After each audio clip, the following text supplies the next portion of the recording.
Un Québécois sur deux affiche un taux de cholestérol au-dessus de la normale. Or, l'alimentation joue un rôle clé dans la normalisation du cholestérol sanguin. Alors, mes conseils.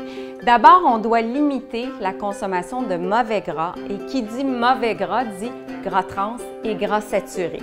Donc, on peut lire le tableau de valeurs nutritives et voir la présence de gras trans et de gras saturés et choisir en priorité des produits qui en contiennent peu. On doit s'attarder aussi sur la liste des ingrédients. Et quand on voit les termes huile partiellement hydrogénée et shortening, ça veut dire qu'il y a des gras trans qui sont présents et on devrait probablement opter pour un autre produit. Maintenant, côté gras saturés, les gras saturés qu'on va retrouver dans les viandes, surtout les viandes plus grasses, le beurre, la crème, les fromages gras, mais également l'huile de palme et l'huile de palmiste sont à limiter également. Qu'est-ce qu'on doit mettre de l'avant? Les bons gras, donc les bons gras monoinsaturés et polyinsaturés. Côté monoinsaturés, on va les retrouver notamment dans l'huile d'olive, l'huile de canola aussi, dans les avocats qui apportent aussi beaucoup de bons gras, des gras qui sont sains pour la santé du cœur.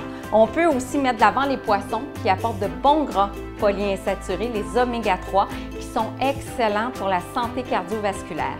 On doit ajouter également dans son alimentation des fibres, mais des fibres qu'on dit solubles, donc solubles dans l'eau, qui vont aider à normaliser le LDL cholestérol ou encore le mauvais cholestérol. On les retrouve dans le son d'avoine, dans la graine de chia, dans le psyllium également, dans la peau des pommes, qui contient de la pectine, qui est une fibre soluble, et dans les légumineuses. Pour ça qu'on conseille toujours de prendre des légumineuses 2 à 3 fois par semaine. En terminant, on peut également augmenter sa consommation de soya. La protéine de soya pourrait aussi aider, si on la consomme en bonne quantité, à réduire le LDL cholestérol. Alors voilà pour mes conseils aujourd'hui. Je vous dis à très bientôt pour d'autres astuces en nutrition.